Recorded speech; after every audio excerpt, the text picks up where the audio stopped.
কোথায় যাবে তুমি? রেডি হয়েছো? রথ দেখতে যাবে। আর তুমি কোথায় যাবে? হ্যাঁ চলো আমরা একটু রথ দেখে যাওয়ার পথে এই জগন্নাথ ধামের সামনে আমরা প্রসাদ পেয়ে গেছি। বাইকেই প্রসাদ দিয়ে দিয়েছিল, ভাবলাম নেমে প্রসাদটা খেয়ে তারপরেই বেরোনো যাক রথ দেখতে। তাই জন্য এখানে দাঁড়িয়ে দাঁড়িয়ে একটু প্রসাদ খেয়ে নিলাম সবাই মিলে, আর তারপরে আবার বেরিয়ে যাব।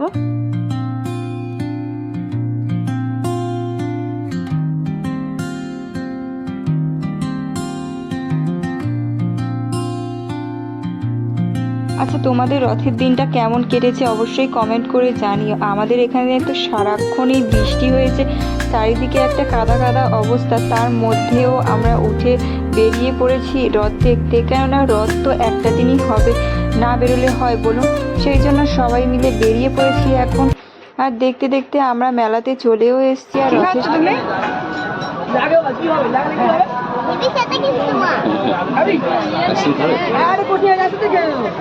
ও কি খাবে? তুমি কি খাবে? ও আইসক্রিম খাবে। এখানে একটু খাওয়া দাওয়া করবো বলে চাউমিন আর এগরোল দোকানে ঢুকে পড়েছি। আর দোকানের অবস্থাটা দেখতে হচ্ছে, চারিদিকেই কাদা কাদা অবস্থা। আর মাঠে প্রচুর বাচ্চাদের চড়ার জিনিস বসছে, চড়বে বলে তো বায়না করছে, কিন্তু নিয়ে যাচ্ছি না, এতটা পরিমাণ কাদা যে গেলেই কাদা কাদা অবস্থা হয়ে যাবে একটা। আর এখানে দু ভাই বসে বসে কিভাবে আইসক্রিম খাচ্ছে দেখতে পাচ্ছ। ওকে তো কিনে দেওয়া হয়নি, তাই দাদার কাছ থেকে একটু আইসক্রিম খাচ্ছে আর মাথাটা এরকম এরকম করে নাড়াচ্ছে। সবার তো মোটামুটি ঠান্ডা লেগে আছে, সেই জন্য আর আইসক্রিম আমরা খেলাম না। তাই জন্য এই দোকানের মুখটা দেখেই বুঝতে পারবে যে খাবারটা কেমন ছিল। ভেজিটেবল চপ ছিল আর এগ চপ ছিল, খাবারটা খুব একটা ভালো লাগেনি। তারপর ওখান থেকে বেরিয়ে আমরা একটু ফুচকা খেয়ে নিলাম। ফুচকাটা কিন্তু খুব সুন্দর ছিল। এখান থেকে